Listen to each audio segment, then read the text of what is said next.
Afternoon, guys. I only found out a few minutes ago. Now, while technically it has not happened yet, I'm doing this in anticipation of when it does. So this is basically a future tense video.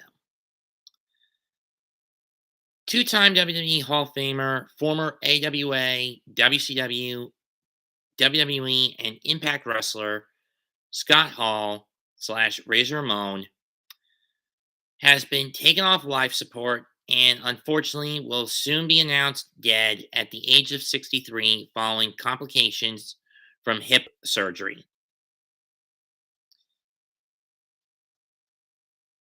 In the ring and in life, Scott had probably one of the hardest trials and tribulations, and something that all wrestlers, most if not all wrestlers, usually struggle with: drug addictions, whether it be to painkillers, alcohol, antibiotics, steroids, you name it. Scott had a hook to it, and from the moment he stepped in the ring in the mid 80s in the AWA,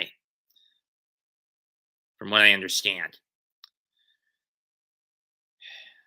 He then jumped ship to the WCW in the early part of the 90s and was there from 90 to 92 when he was then brought in the summer, in the late fall, early fall that year as basically the guy who helped Ric Flair and Mr. Perfect pull a ruse over the fans' eyes and get the WWE title off Randy Savage and put it back on Ric Flair. Razor wouldn't make his in-ring debut until around Survivor Series that year, where he teamed with Flair in a losing effort against Randy Savage and Mr. Perfect, Kurt Hennig, who Scott had a connection to from their AWA tenure.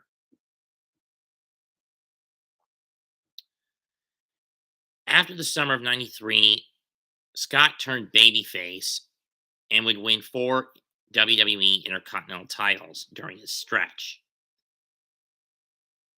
But by 96, he and most of the clique, with the exception of Shawn Michaels and Triple H, got phased out. So in May of 96, himself, Diesel, and the 1-2-3 kid Kevin Nash, and the 1-2-3 kid Sean Waltman all hopped ship to WCW, popping up in various intervals. First with Hall, then Nash the following week. A couple of months later, when the New World Order was forged, Waltman would debut under the name Syxx, spelled SYXX, before jumping back to the WWE about a year and a half later, or under the X-Pac name.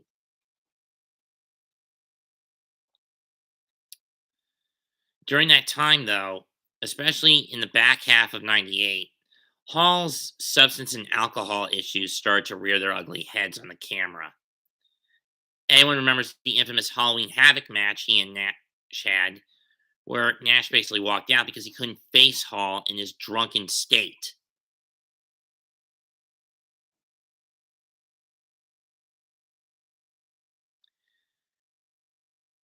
Shortly after a year after WCW folded, he was brought back by Vince as part of a failed attempt to revive the NWO in the WWE. Emphasis on failed attempt. Scott was still addicted to painkillers and alcohol at that point, so they let him go shortly thereafter.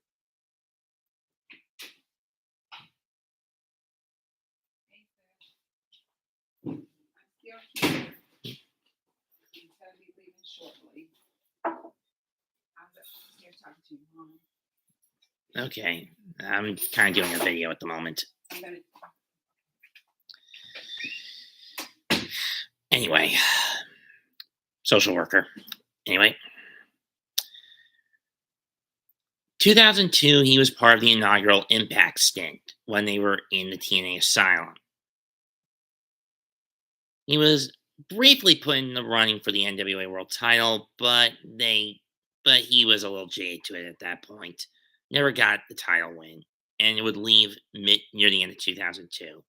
He would come back for a brief stint in 2004 to promote the Victory Road pay-per-view, where he'd be in Jeff Jarrett's corner, where Kevin Nash would be in Jeff Hardy's corner, but it would all be a ruse, and they, along with Jarrett, would form the Kings of Wrestling. The group would disband after final resolution of 2005. Hall wouldn't be seen again in the ring of any kind until 2010, when he and Nash would be brought back by Impact under the Hogan regime, one of the worst eras of TNA wrestling. I don't even know why I stuck with it for as long as I did.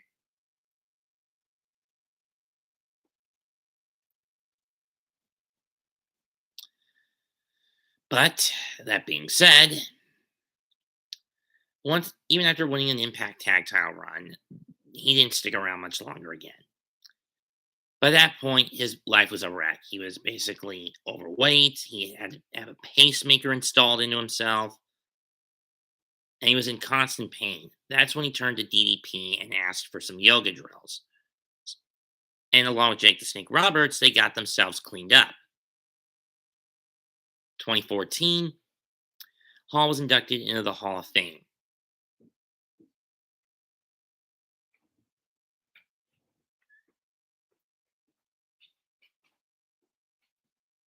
Being under his Razor Ramon gimmick. How was your sandwich? It was good. Can I finish this video, please? Oh, yes. Anyway, they made a brief. He made a brief cameo in 2015, and then was brought back in to be inducted into the Hall of Fame once more as part of the New World Order in either, what was it, 2017 or 18? I don't remember. And basically disappeared from the public eye entirely. However, over this past week, after hip replacement surgery, he suffered 3 heart attacks and was put on life support.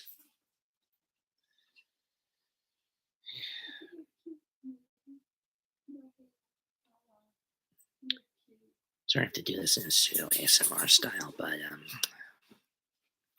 with my social worker here, it's a little tricky to do this without seeming awkward. But that being said, it's kind of a hard hit for me because Scott was a guy who was the cornerstone of the Monday Night War, one of the cornerstones of the Monday Night War era of Monday Night Wrestling television. And I mean, deep down, we all kind of knew that sooner or later, many of his past addictions would come back to bite him. I mean, he overcame the demons, but still left some marks on him. He's survived by one of his ex-wives, his son Cody.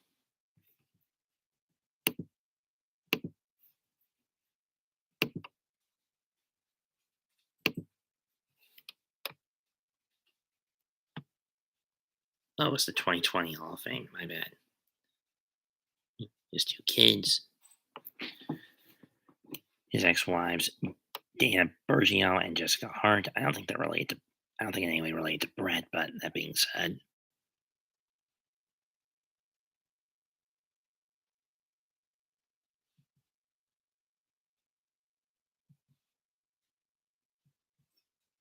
oh, I forgot the 2007 run he had with Impact, but survived by his wife, by his son Cody and his daughter Cassidy.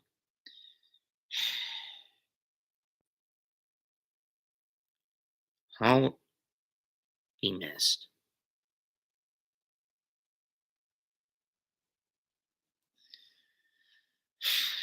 So, wherever he goes in death.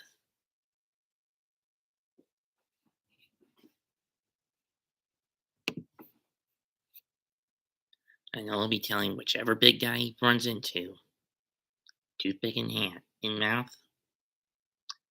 fling it, and he'll say his traditional, "Hey yo, you're gonna be missed, bad guy." Requiescat in pace. Got nothing more to say. Leave a comment, smash the like, and sub to the channel. It's 2 and 28 signing out. Back. Bye. Good night.